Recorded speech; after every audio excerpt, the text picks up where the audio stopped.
Hi, welcome to How to Be a Human Leader Without Losing Your Job. We're here to chat about human leadership in a way that's real and relatable, tackling work-life challenges and offering practical advice to navigate tough decisions, whether you're leading a team or navigating your own career. We got you covered. I'm Roberto Torres, a startup engineering leader, and with me is Chris Ollerkin, a Fortune 100 IT leader. We'll dive into the real world stuff, share experiences, and offer guidance on leading with compassion while keeping your career on track. Today, we will discuss how to motivate a team that has been drained of all motivation due to previous bad bosses. Hi, Chris. How are you, man? Good morning, Roberto. I'm glad to see you, and I hope you weren't the bad boss, right, in this example? I hope.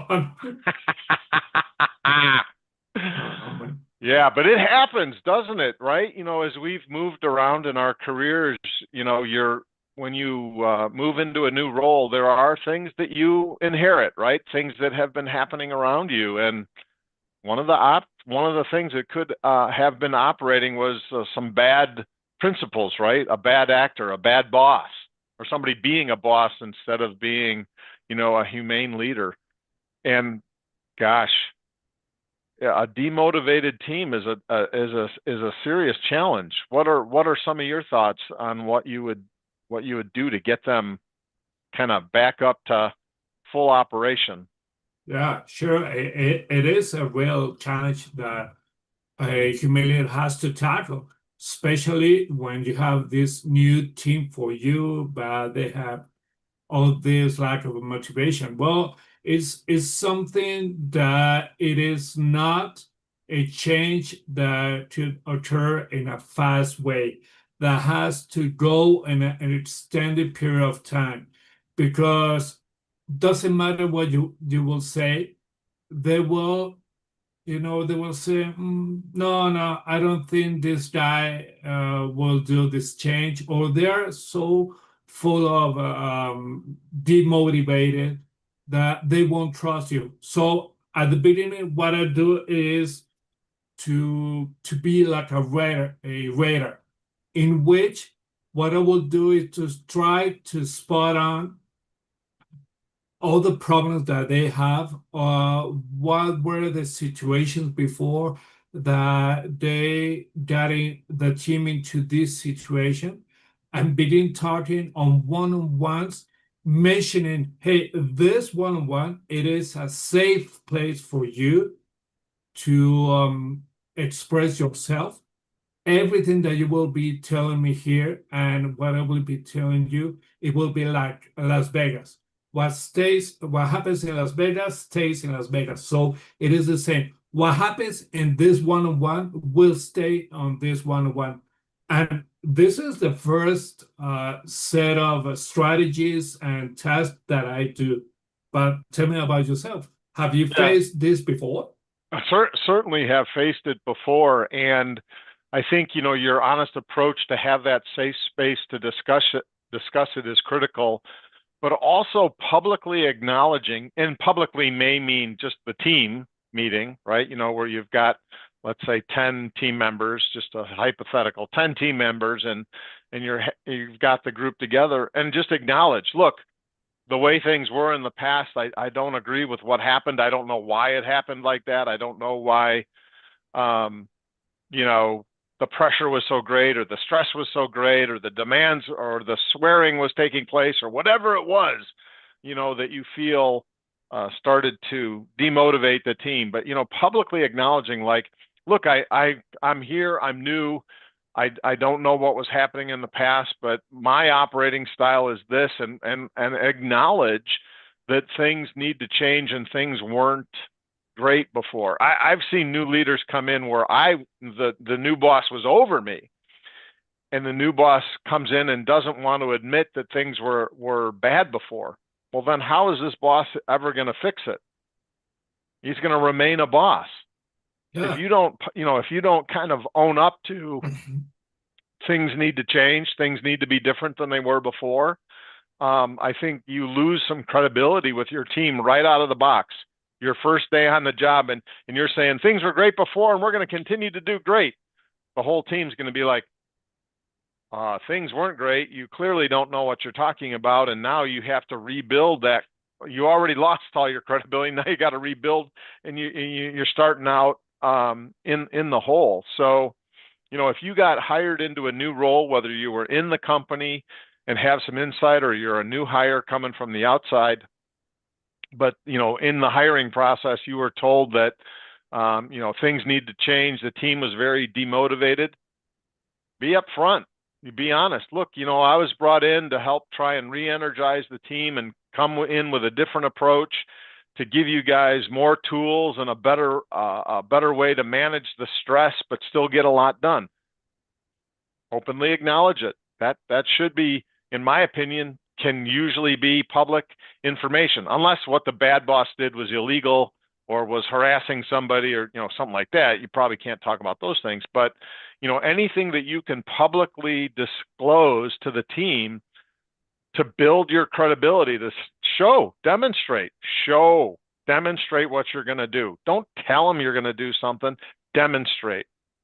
Yeah, indeed. It has to be aligned, the actions with the words, because they're full of, they're demotivated. So everything that you will tell them, it will be hit against a wall, because they've been in that previous situations. Maybe bad bosses have lied to them.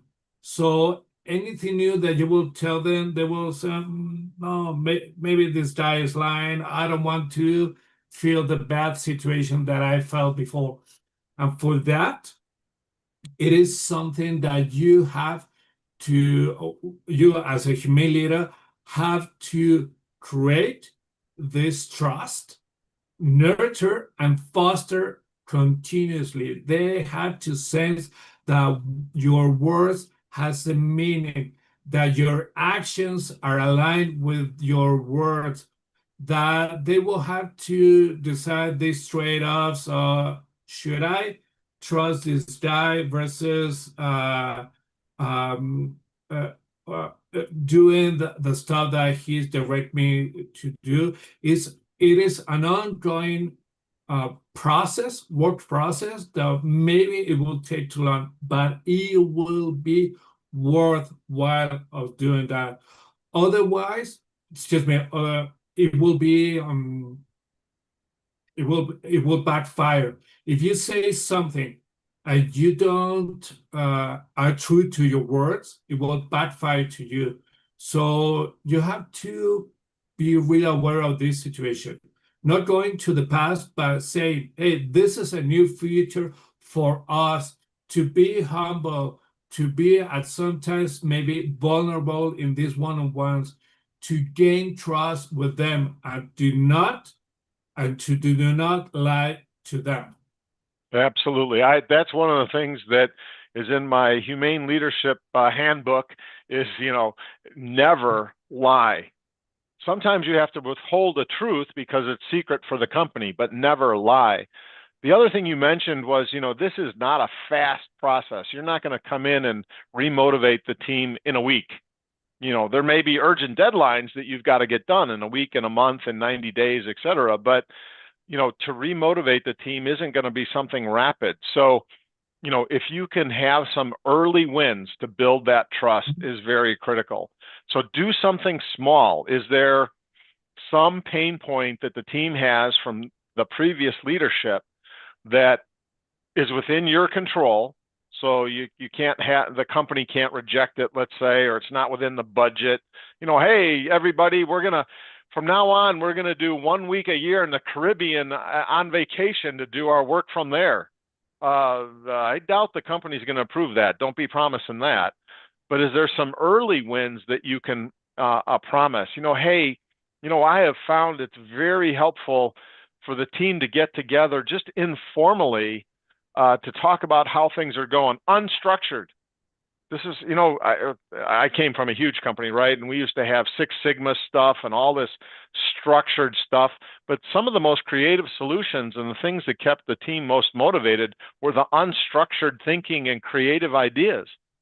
So what I tried to do when I could, It was one within company rules. Could you do it? Because the rules are always changing. But one of the things I started to do was I always ordered coffee to be delivered to the conference room for our team meetings 15 minutes to 30 minutes early.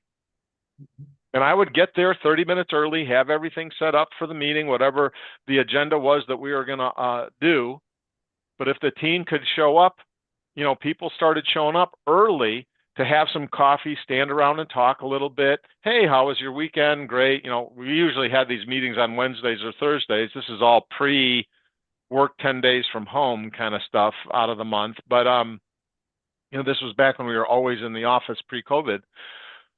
But if if the team is primarily in one place and you can do some little things that are within your control to just start to show that you're a humane leader, you're here to listen and learn things. And you may learn a lot more over a casual coffee 10 or 15 minutes before the meeting starts than you will hear at the formal meeting going around the table saying, what are your issues? Each person gets 10 minutes, let's say.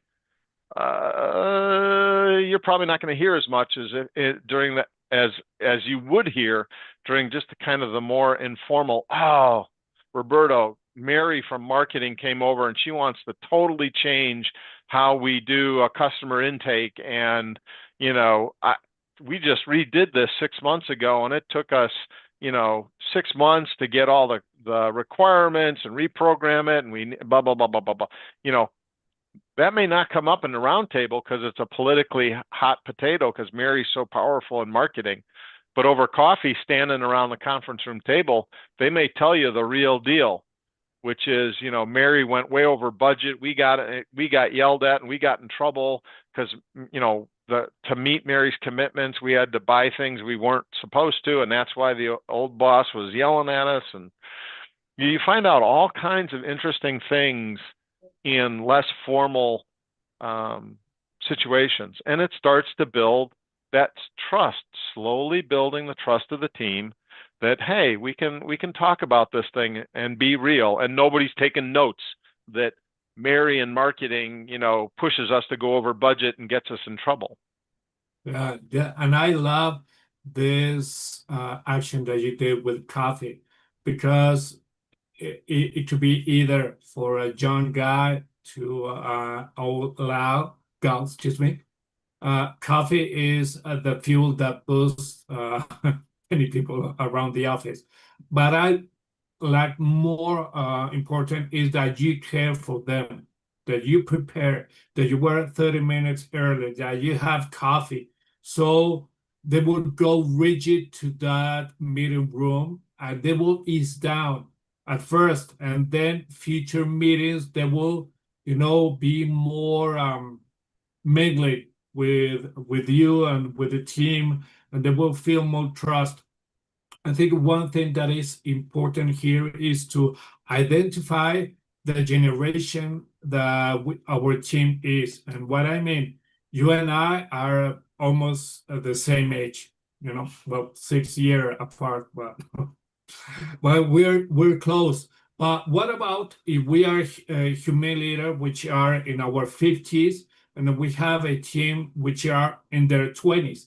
Are we going to talk to them the same as we talk to each other? No, we have to understand the difference of generational barriers.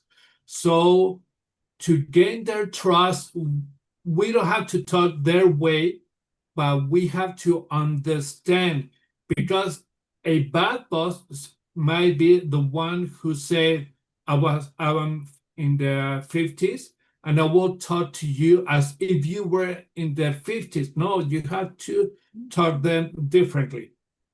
Since I have a 22-year-old son, and if I have a team of 20s engineers, what I do is, as they talk, but with respect and something that is related to that generation, I could say to them, hey, my son taught me of this.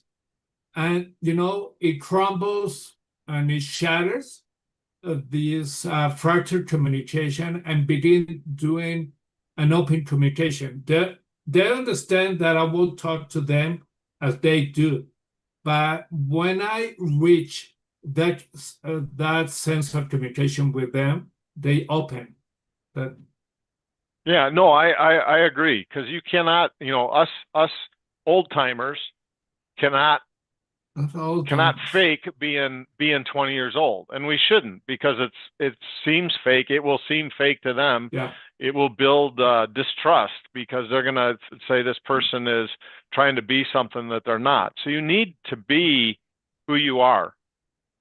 Be who you are, but acknowledge being who they are is totally fine, and that you care about what that topic is. So for example, using the informal kickoff to the get together, before the scheduled meeting is starting it, while you're waiting for everybody to gather, it's okay to ask them, how was your weekend? What'd you do? Went to a big concert where it was, and we, were out till 4 a.m. Wow, that must have been exciting. I remember in the day when I could do that, but I can't. So you can relate to them, but don't say, "Man, I'd love to do that." That's a total lie. I want to go to No. bed by 10 o'clock at night. I'm not going to stay out till 4 a.m. at a concert. So don't lie. But you can relate to, yeah, I remember when I was young, we used to do that. It's a fantastic time. Enjoy it. It because this is when you've got the most energy and time, and want to do those things, because you'll have those memories forever. That's an honest way to approach it and start to build a bond. And you're not being their parents saying, well, you should get in earlier and I hope you didn't drink too much. Look, they're adults. They got to make their decisions. How late they stay out, how much alcohol they're going to have, whatever else they're going to do. Don't judge. You're bonding with them to say, look, I accept your decisions to do what you want. I remember when I was young, I had a lot of fun too. I'm glad you're enjoying your youth. Yeah. You're creating this rapport.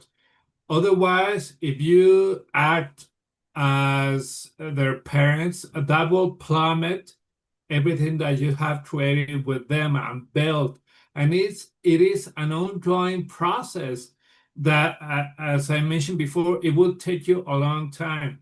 But if you do it one-on-one and then maybe create a global team, no team, global meeting or with all the team, and rather than going specifics on one-on-one on what people have told you, but rather initiatives that to be collaborative, they will feel good about it. They will say, oh, I have a word on this. Is this true or it is not?